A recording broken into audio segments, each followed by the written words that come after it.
The king is dead. King Alexander III of Scotland, having reigned from 1249 and lost all three of his children and heirs, died in 1286 of a broken neck after a fall from horseback in the dead of night. He had been on a trip to see the Queen for her birthday, a journey he would never finish. His passing left his unborn child with second wife and Queen Yolanda as the only potential heir to his throne, until the Queen birthed the stillborn successor. All that was left now was his 3-year-old granddaughter, Margaret, Maid of Norway, as the only and true heir to the Scottish throne. 6 regents had been chosen as the guardians of Scotland to guide the matters of ascension, but Margaret's father, King Eric II of Norway, was still extremely cautious about sending his daughter to her new kingdom due to persistent pockets of rebellion within the Scottish nobility. Thus, Eric enlisted the help of King Edward of England, effectively forcing the Scottish Guardians to do the same. 3-way negotiations ultimately resulted in the Treaty of Salisbury and the agreement for Queen Margaret to wed the son of Edward. This in and of itself prompted a new treaty to confirm the independence from England of Scotland as negotiations continued into 1290. Finally, in the latter half of the year, Margaret departed Norway for her new kingdom. The hard part was supposed to be over, and yet it had only just begun. Partway through the journey, young Margaret had fallen ill and remained thus after landing at Orkney. Days later, she would die in the arms of a bishop, plunging Scotland into a succession crisis like they had never imagined. 13 rival Scottish nobles now vied for the throne. The state of the kingdom was chaotic enough that the Guardians began to fear an outbreak of civil war, and thus, feeling their hands tied and having already worked alongside King Edward to handle matters of succession, reached out yet again to England.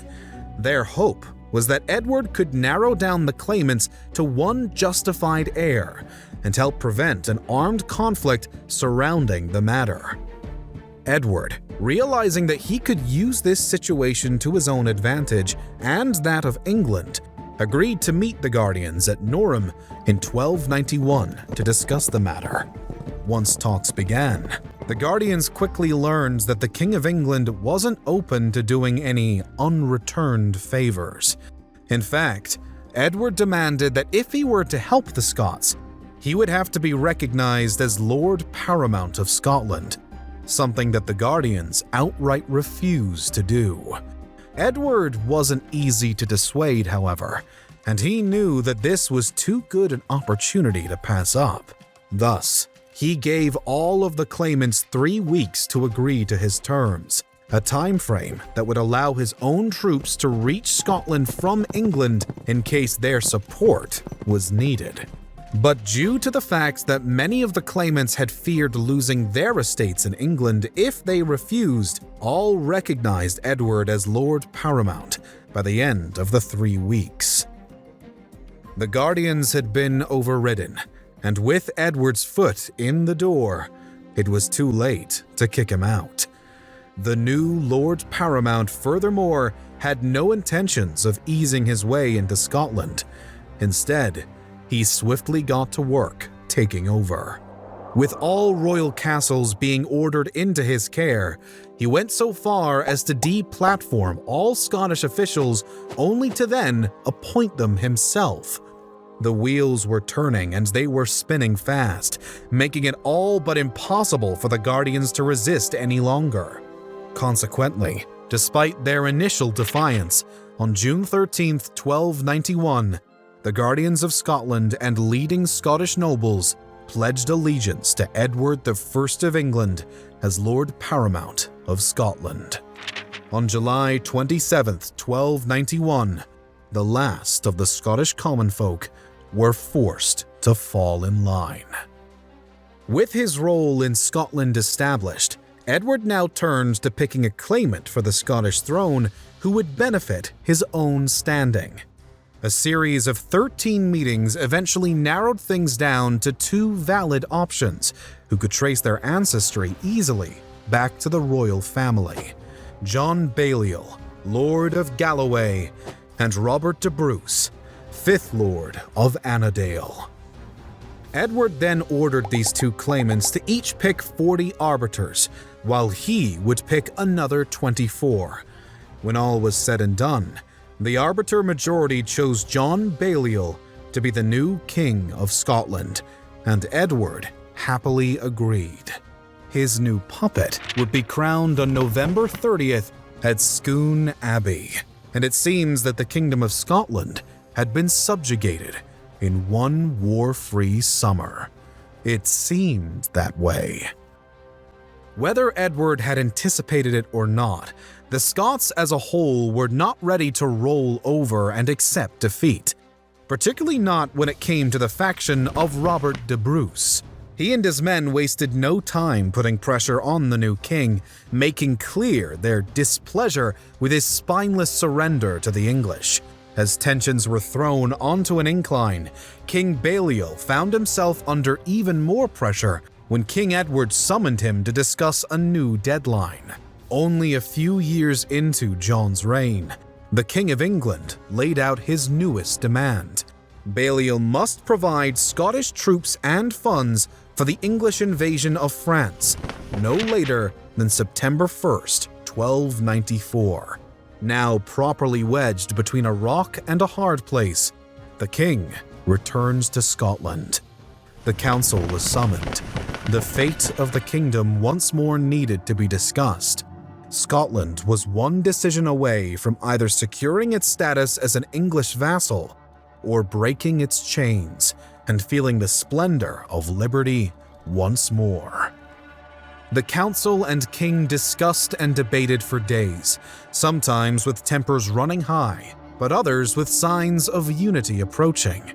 Finally, a decision was made. The Scots, including Balliol, would deny King Edward his demand. Fully anticipating the wrath this would inspire, John and his nobles began preparing.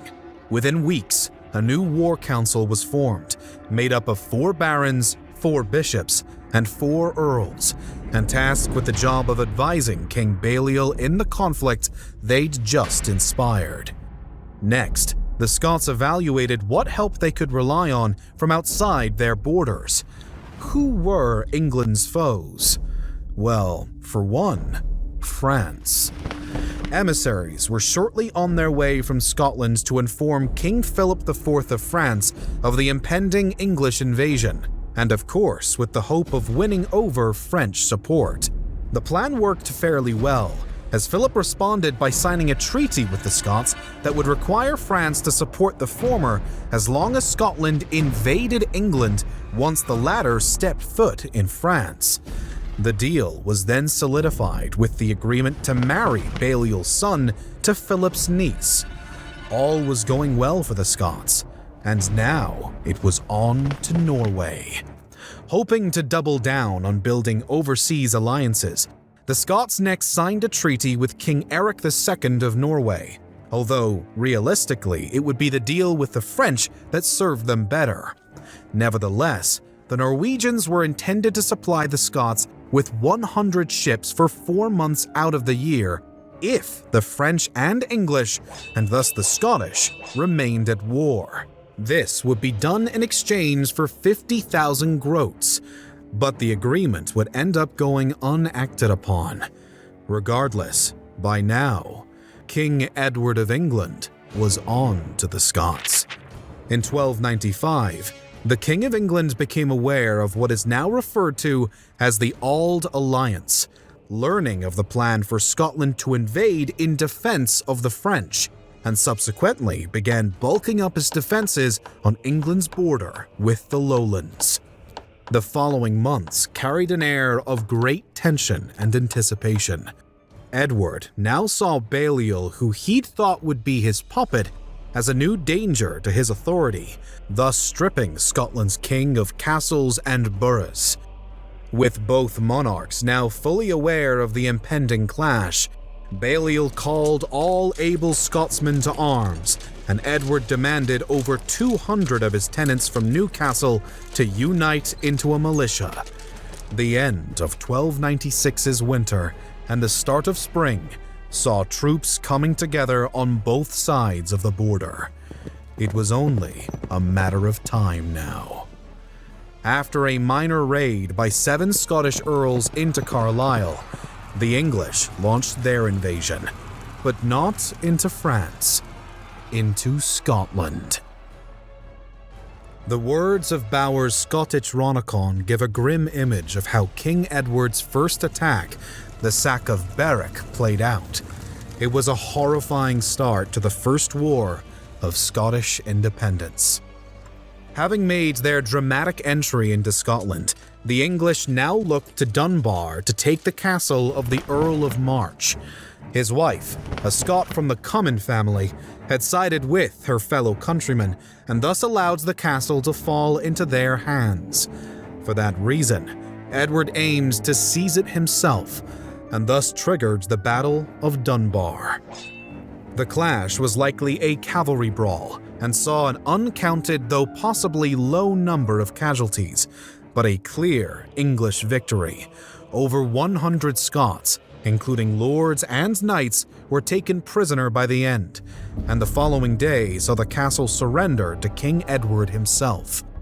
John Cummin and 3 other earls were thus taken into English custody, and the April 27th tussle seemed to further foreshadow the fate of the Scots and their freedom. And to make matters worse for the victimized nation, their king, John Balliol, abdicated his throne weeks later in July. They were now kingless and defenseless, and in a matter of months, freedomless. By mid-fall, Scotland had been all but subdued by the English. Even the Scots' precious stone of destiny, a fundamental part of Scottish inaugurations, had been captured and taken back to England. Meanwhile, Edward was on his way to Berwick to hold a parliamentary meeting and demand allegiance from the nobles in his recent conquest. He was successful, and all had gone to plan for the English monarch. But all good things must come to an end, even for a king. William Wallace and Andrew de Murray became leaders of Scotland's resistance. The men and their noble allies began launching revolts in early 1297, eventually giving Edward no choice but to send in reinforcements. Many of the nobles capitulated in response to the added English forces, but Wallace and de Murray were more strong-willed. Their resistance continued and eventually culminated in a full-scale military brawl at the Battle of Stirling Bridge. At first, John de Warenne, leading the English troops, attempted to open negotiations with the rebellious Scots in hopes of avoiding an armed clash. The defenders, however, had quite the opposite in mind. Per the words of William Wallace himself, "We're not here to make peace, but to do battle, to defend ourselves and liberate our kingdom. Let them come on, and we shall prove this to their very beards." Reluctantly, the English complied. The battle was on. Flying like rabid dogs from the high ground, the Scots decimated their English opponents. Though Murray was tragically and mortally wounded, the triumph was much needed and a motivating morale boost for the beaten-down Scots. The battle was followed by rebel raids into northern England, and those who still opposed the English vassalship appreciated the efforts of William Wallace, so much so that they named him Guardian of Scotland in March of 1298. Finally, for the Scots, there were celebrations to be had and heroes to be praised. But just as with Edward's time of triumph, this too would not last. Another summer, another invasion. Edward returned to Scotland with a vengeance. The Battle of Falkirk would be a rematch of Stirling Bridge, and this time, it was the English cavalry who took the upper hand. The Scots put up a valiant fight, but in the end, their fiery spirits were not enough to win the day. England had won once more. Due to the fact that Wallace allegedly simply drew up his army in an open field and froze, and it was Murray who was said to have possessed the military genius and military training, it seems that Wallace felt his presence would no longer benefit the liberation cause. It was around this time that the freedom fighter merely disappeared. As a result of Wallace's evacuation, it became necessary to refill the role of Scotland's guardian. Initially, 2 men were chosen, Robert the Bruce and John Cummin. This, though, became pretty blatantly problematic, considering the fact that Robert and John were staunch rivals and required a neutral party to keep things running smoothly.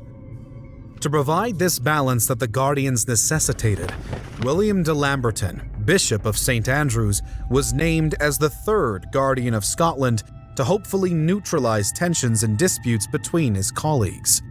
By now, the 13th century was fading out, and with the start of the 14th, King Edward of England found a new, invading spirit.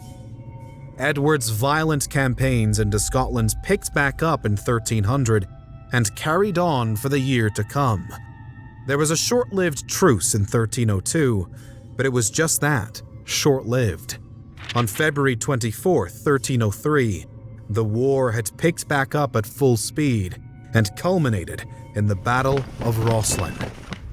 As the English were getting up and going again, John Cummin and Sir Simon Fraser led their Scottish force to catch them off guard. The enemies clashed, and the Scots came out victorious, forcing Edward to once more consider how easy subduing his foes might really be. Battles over castles, Edinburgh and Stirling, marked re-escalations, but ultimately resulted in an English capture of Stirling Castle by 1304. This was the final Scottish stronghold, and it seems that the momentum of the Roslin win hadn't been enough. A year after the Battle of Roslin, most Scottish nobles had now paid homage to the King of England, and a year after that, William Wallace reappeared and was executed. Scotland had been yet again secured as an English vassal. Despite the damage that the 1300 English campaign had done to Scotland, its guardians still had an idea up their sleeve. It's alleged that their plan went as follows. Either Cummin or Bruce would renounce their claim to the Scottish throne, and in turn would receive lands from the other when he thus became King of Scotland. The idea wasn't a horrible one, and seemed viable enough, but unfortunately for the duo, Cummin was a bit too greedy for such a deal. He seems to have assumed that if he warned King Edward of Bruce's plans, Cummin instead would receive both the crown and lands. Thus, that is believed to be what he did, or tried to do, because Robert the Bruce and his allies intercepted Cummin's letter to the King of England. This led to Bruce murdering his co-guardian at the February 10, 1306 meeting at Greyfriars Kirk in Dumfries. Suddenly, Scotland's leadership was in turmoil yet again. Ironically, despite having murdered a very important man in a church and getting himself excommunicated, Bruce found quick support from clergy and noblemen alike. So much so that only 2 months after the death of John Cummin, Robert the Bruce was crowned King of Scotland at Scone, preparing his new kingdom for a campaign to retake their land and their liberty. The roller coaster of emotions and win to loss that had stained the war thus far was far from over. The Battle of Mithven in June 1306 would starkly contrast the victory of Robert the Bruce being crowned when he and his troops were instead routed by the English in another tragic clash. While exact numbers are unknown, the Scots undeniably took heavy casualties. More Scots fell into English hands as well, including multiple family members of King Robert himself. Still, the tide was near changing yet again. King Edward I of England died on July 7, 1307. His son, Edward II, took the crown in his place. Meanwhile, Robert the Bruce was readying up for another shot at beating out the English. From 1307 to the end of 1308, the Scots were on a roll. The Battle of Loudon Hill saw Robert and his men crush the English in May, then again in August at the Battle of Pass of Brander, and the fight pushed on. After remarkable efforts as the Scots inched ever closer to giving the English the boot, they eventually retook both Roxburgh and Edinburgh castles. Following a lull, fighting picked back up, and in June of 1314 at the Battle of Bannockburn, Robert again crushed Edward II's forces, and bringing it all full circle, the Scots would eventually retake Bourke as well. April of 1320 would see the Declaration of Arbroath be delivered by Sir Adam Gordon, Bishop Kinninmund, and Sir Odarge de Maupassant to the Pope, confirming Scotland's stance as a sovereign nation. 4 years later, the Earl of Murray was sent to meet with Pope John at Avignon to personally persuade him to recognize Robert the Bruce as King of the Scots. For once, it seems like the roller coaster was slowing down. In 1327, Edward II was deposed from his position as King of England and then murdered, subsequently being replaced by his own son, Edward III. Robert the Bruce and his men carried on their raids in northern England as the new monarch prepared to fight back.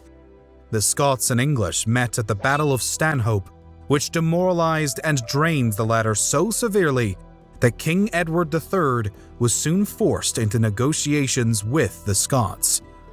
As a result, the Treaty of Edinburgh-Northampton was signed. As of May 1st, 1328, the English officially recognized the sovereignty of Scotland and Robert the Bruce as its rightful king. The catch?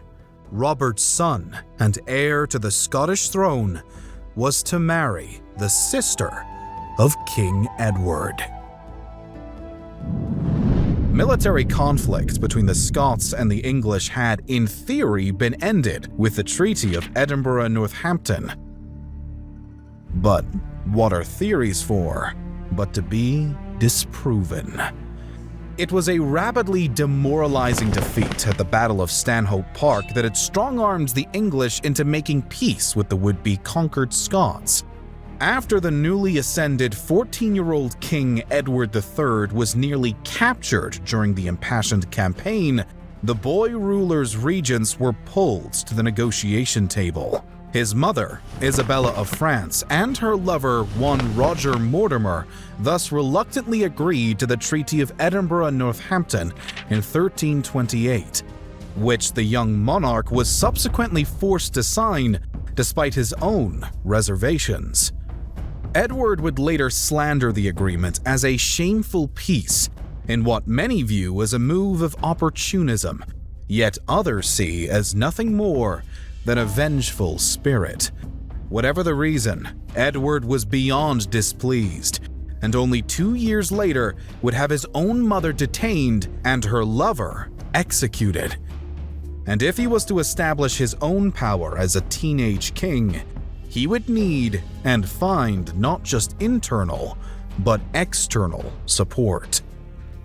After peace was made with England, Robert the Bruce's position as King of the Scots was solidified and now recognized across the border. This was a victory for Scotland, yet many loyal followers of Bruce's rivals, the Balliols, saw it as just the opposite. Thus, many of these Scottish nobles whom Bruce had disinherited in response to their refusal to pledge fealty decided to leave their homeland. Edward Balliol, eldest son to former King John Balliol, consequently became a beacon of vengeful hope for these disinherited. Further opportunity came when the mighty King Robert died in 1329, leaving only his 5-year-old son David II as heir to the Scottish throne. It was at this point that the War of Rival Kings portion officially began. Edward Balliol, having opened a lane for an alliance with Edward of England, knew that this was his best chance at seizing the throne that he so confidently deemed to be his own. Thus, in 1331, Edward Balliol, alongside Earl of Buchan Henry Beaumont, began talks of invading Scotland with the help of those Scottish nobles deemed the disinherited. The plotting took place in Yorkshire under the privately pleased eye of King Edward. Though the English monarch would publicly forbid an invasion of any kind into Scotland by Balliol and his loyalists, it seems that there was a disclaimer attached to his demand. The disinherited couldn't pass overland through England to attack their northern neighbor, but if they wished to sail from Yorkshire to Scotland by sea, no one was going to oppose them. Thus, Balliol knew what he had to do. At the time of the disinherited scheming, King David's regent and guardian of Scotland's Thomas Randolph had actually become aware of the conspiracy, and as a seasoned soldier, he was prepared to respond. In fact, Randolph was actually planning to wait for Balliol's forces at the Scottish shores until he died 10 days before the disinherited set sail. But one thing was certain: they had set sail, and they were coming for David's throne. On August 6, 1332, Balliol and his 2,000-strong army, predominantly made up of Englishmen, landed in Fife. The Scots, who as mentioned earlier had been well aware of this impending foray, met invaders on the beach in a stunning ambush. Balliol's men had yet to fully disembark from their ships when they were assaulted by Scottish defenders. Yet spectacularly, the latter were gradually beaten back as English longbowmen and infantry fought hard and fast. Somehow, Balliol's fighters won the day, but more days were to come, and the Scots were now driven by vengeance. 5 days after the blowout at the shore of Fife, Balliol and his men were attempting to march deeper into the Scottish mainland when a force of anywhere from 15 to 40,000 men under the command of the Earl of Mar attacked the drastically smaller army of the Pretender. Although it had actually been the latter who triggered the clash, as they found themselves face to face with the Scots on either side of River Erne. Having chosen to ford the river in the cloak of night, Balliol and his men had stumbled across a Scottish camp as they came ashore, which they ambushed and routed. They were dangerously unaware, however, that the bulk of the Scottish forces were now heading their way and would not be so easy to take down. The invaders should have been easily defeated in the following brawl. There were truly no odds in their favor. That is, until the Scottish leadership, Bruce and Mar, began to bicker. Short-sighted feuding between the two eventually snowballed into the two battle groups of the defense racing each other, each side hoping to be the first to attack. This chaotic and unorganized charge left the Scottish flanks exposed and the fighting forces so packed together that they were unable to even utilize their own weapons. The English longbowmen again began to save the day for Balliol as the Scottish flanks began to fall. Further adding insult to injury, the center of the Scottish force was now so compacted that the men began to suffocate to death while others were then trampled in the panic. The Scots had entered the battle with the confidence of an army that had already triumphed, and now they fled like men who'd never seen war before. Balliol and his Englishmen had prevailed. Against all odds, they had won, and Perth was now theirs for the taking. On September 24, 1332, Edward Balliol was crowned King of the Scots at Scone, despite stunningly minimal Scottish support. Nevertheless, he was sure of his claim and held the throne with the moral of a sole heir. His ego was maybe too big, however, and his eager willingness to grant Scottish lands to the King of England only emboldened the unwavering supporters of King David further. Unrelenting challenges to Balliol's authority were thrown his way by David's loyalists and eventually culminated in the Battle of Annan. It was this clash that drove home the point of Edward's overconfidence, as David's supporters, led by John Randolph, Robert Stewart, Simon Fraser, and Sir Archibald Douglas, ambushed and routed Balliol's men, forcing the self-styled king to flee in haste, riding half-dressed and bareback on his own horse back to English lands. Upon Balliol's retreat, he begged Edward III to grant him support and aid in retaking the throne. Having previously feigned allegiance to the Treaty of Edinburgh-Northampton and thus officially denounced the invasion of Scotland, the King of England now adopted a new strategy. No more neutrality. Balliol was the true King of Scots, and England would gladly ensure it. This was the end of the War of Rival Kings. Scotland versus England was yet again front and center. Responding to the news of England's involvement politically, the Scots reacted militarily. A new string of raids was launched into Cumberland, and though they scarcely did much damage, they gave Edward of England the perfect excuse to launch his own invasion of Scotland. The target of Edward's assault was highly strategic. The monarch was no stranger to the fact that his northern neighbors preferred guerrilla warfare over set-piece battles, but he also knew that every now and then it was possible to draw the Scots into larger clashes. His aim, thus, was the town of Bourke, which served as a major trade route for Scotland, and was said that it just might be called another Alexandria. Given this fact, historian Clifford Rogers remarks that abandoning Bourke was almost unthinkable to the Scots, and it seems that the King of England agreed. So too did the Scots. A 4-month siege in early 1333 of the town of Berwick-upon-Tweed had proved the men right.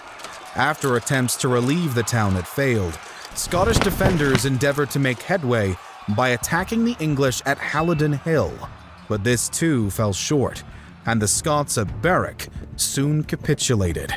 Berwick was lost, and King David fled the country entirely, seeking refuge in France at the generous invitation of King Philip VI. It didn't take long for the English to reinstate Edward Balliol as King of Scotland upon David's retreat. Balliol, in return, paid homage to the King of England on behalf of Scotland and granted 8 counties in the nation's southeast to the English ruler.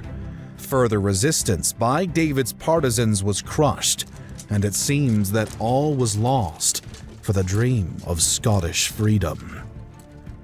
In war and politics, however, things are often not as they seem. Balliol was king again, but just as before, his Scottish support system left much to be desired. In fact, this time, many from his side were either divided amongst each other or not even sure if they still wished to align with him. Adding even more cause for concern to the new king, the French were unofficially yet rather blatantly supporting David's claim and the efforts of his loyalists. Balliol thus enlisted further aid from Edward of England, which he did receive militarily, but it scarcely seemed to resolve the issue of waning support. Balliol's allies were now defecting, and David's emboldened loyalists made the daring move to officially request aid from the King of France.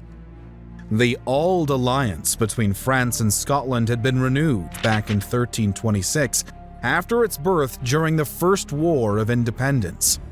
Unwilling to betray France's ally, and possibly holding tight to the motto, "The enemy of my enemy is my friend," Philip initially responded by sending an ambassador to question the English on their aggression in Scotland at the start of 1335, and while not much answer was given, King Edward III did give Philip's ambassador approval for attempted peace negotiations. The trouble here arose when Scottish nobility involved in negotiations couldn't come to an agreement on what stance they wished to take for a peace deal. Knowing this path was a hopeless dead end, both sides prepared for war yet again. When the English subsequently reinvaded the Scottish lowlands, the Scots this time adopted a tactic of scorched earth over direct military resistance. This led to mass destruction, but not much to actually stop the English. But maybe that was intentional. The Scots didn't have a guarantee of beating the English in battle by any means, but they now had a new advantage. France was ready to send aid. To be exact, Philip sent a 6,000-man army with one goal in mind: restore David to the throne. The King of France was also a reliable ally to have in more ways than one, especially when that ally was fighting the English. In addition to sending manpower support, Philip also began to meddle with the King of England's possessions within France, hanging the threat of confiscation over Edward's head. This still wasn't all though, as both Scottish and French ships sailing out of French ports had begun attacking English ships and the English south coast. This was a massive blow to the English efforts and should have caused pause for King Edward's thinking. But it seems it didn't. Or at least, not much. When Philip wrote to his English counterpart suggesting that they allow Pope Benedict XII to arbitrate and pick the true claimant to the Scottish throne, Edward flat out refused, choosing war with the French and Scottish instead. At least, at first. In reality, however, Edward had another plan, and actually made peace with the Scots, which would last from mid-October 1335 through May 3rd of 1336. The truce failed to cover any agreements with the forces directly under Balliol, but did nevertheless tone down overall aggression, at least temporarily. The Battle of Culbleen marked an intense yet expected revival of warfare. Scotland's new guardian, Sir Andrew Murray, was determined to maintain resistance, and particularly found issue with the actions of David III Strathbogie, the England-aligned Earl of Atholl. Scottish chronicler John of Fordun describes the contemporary endeavours of Strathbogie as such. But the great tyranny and cruelty this Earl practiced among the people, words cannot bring within the mind's grasp. Some he disinherited, others he murdered, and in the end, he cast in his mind how he might wipe out the freeholders from the face of the earth. These freeholders being targeted by Strathbogie were part of the resistance movement's foundation, and thus Murray would not allow such things to go unchecked.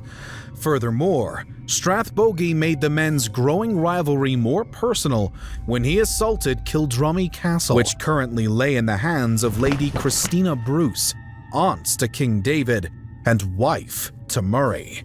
Feeling both the personal and tactical pressure of what losing the castle might entail, Murray rushed to the scene, completely throwing aside the guerrilla strategy the Scots had mostly used thus far. He had to save Kildrummy. As the guardian of Scotland and his few hundred-strong army raced to the aid of Lady Bruce, Strathbogie began preparations for their arrival, pulling back from the castle with the aim of intercepting the wildly outnumbered Scots. As both sides neared Culbleen, John of the Craig led a force of 300 men from Kildrummy to join Murray and his army as they arrived. John served as the local guide for the defenders and led them in stealth to the rear of Strathbogie's men.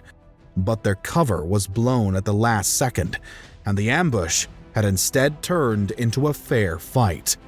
The Scots preferred to avoid such clashes, but this, especially for Murray, was not a battle that could be lost. With the Scots divided into two groups, Strathbogie charged at one commanded by William Douglas, while those under Murray came barreling in from the side. The invaders were pinned down on their front and flank as the Scots attacked in a mighty rage, flattening plant life and cornering Strathbogie himself against a tree before slaying him and his remaining troops. Any who escaped were forced to surrender the following day, and the St. Andrew's Day tussle was a clear triumph for the Scots and a crushing blow to their adversaries. In the words of W. Douglas Simpson, Culbleen was the turning point in the Second War of Scottish Independence. The aftermath of Culbleen was continued military success for the Scottish freedom fighters, and the absolute disintegration of Balliol's dream to hold the Scottish throne. And the French were far from turning their back on the new winning side. Despite a temporary postponement of military involvement sparked by the Pope, likely in hopes of keeping France and England open to the idea of a new crusade, Philip soon came back around to show his support. With Murray looking to make peace while the Scots were on top, Philip managed to convince King David to decline such a suggestion. The war couldn't end yet. Guerrilla warfare, scorched earth, raids, and the like thus continued into 1336. All the while, Philip grew increasingly determined to support King David. And Edward of England was far from oblivious to the French monarch's aims. He knew it was only a matter of time before an Anglo-French war broke out, and he was ready. But ready can mean many things, and in this case, Edward was ready to negotiate. Midway through 1336, the King of England reached out to both Philip and David to request peace talks. David may have considered this idea, but Philip only doubled down on his support for David as King of the Scots. In fact, he now openly declared full military support for the young king. Edward was then forced to take on two enemies at once, and the constant clashes on Scottish soil continued, while the monarch began readying his men for a head-to-head with the French. The Pope again made desperate attempts to make peace between Philip and Edward, but the former in particular was far too set in his ideas. He wanted the war with the English, and his mind could not be changed. This entire obstacle left the English open for constant beatings in Scotland, as David's supporters took advantage of Edward's belief that the French were a bigger threat. What had up till now been an Anglo-Scottish war was frankly about to take on a whole new image. On May 24, 1337, King Philip's Great Council ruled that the treachery of Edward as a vassal of France meant that his French territories, Gascony and Ponthieu, need be confiscated and given back to Philip. This was the final straw, the point of no return. Philip had made his move. Edward was forced to respond. The 100 Years' War had begun. The English were now fighting a losing battle on two fronts. By 1340, the effect of the English in Scotland was minimal at best. The Scots, with the continued aid from their Auld Alliance, had kept momentum in their favor, and with the physical return of King David and his wife to the kingdom, it was looking more and more that the English had lost the war at large. But thanks to David and Philip's bond, it wasn't just about Scotland's success anymore. The Scots still had to support their French allies, and Philip made sure to remind David of that.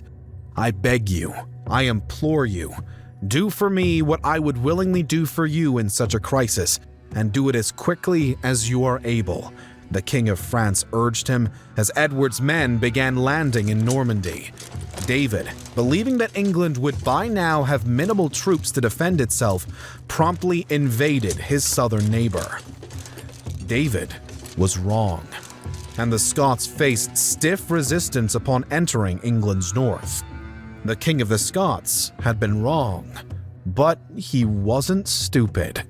Realizing that his plan wouldn't go as well as he had expected, he agreed to a truce with the English that would last for the next few months, giving him time to reorganize the attack.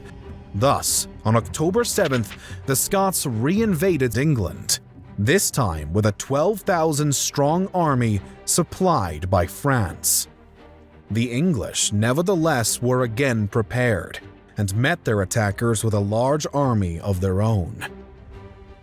A battle ensued, and the English longbowmen, lo and behold, once more saved the day, raining down arrows on the Scots as the soldiers clashed.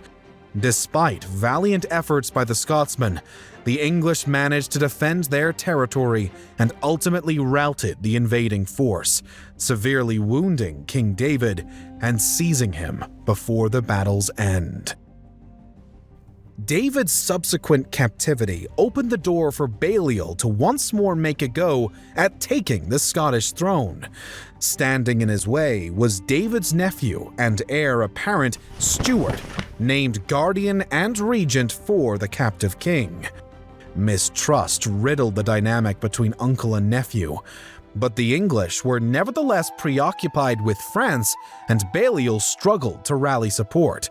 Multiple attempts were made to negotiate a deal for King David's ransom and possible English overlordship over Scotland, but the Scottish Parliament would not budge, and the war could not be ended entirely. Minor scuffles and ongoing territory brawls carried on until the devastating French loss at the Battle of Poitiers. It was this loss that solidified Scotland's concerns that they would soon become England's main focus yet again, and at long last, a ransom for King David of 100,000 marks was negotiated. The subsequent Treaty of Berwick marked the official end of the Second War of Scottish Independence, and the return of David II as the rightful King of the Scots. The wily monarch would later renegotiate his ransom after paying only a fifth of it, notably reducing the debt owed. Edward had accomplished little, and while David had kept his throne and his nation's freedom, the disconnect between the Scots and the English would never be fully resolved.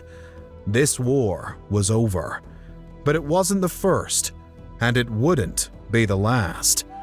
Nor would it be Scotland's final bid for independence.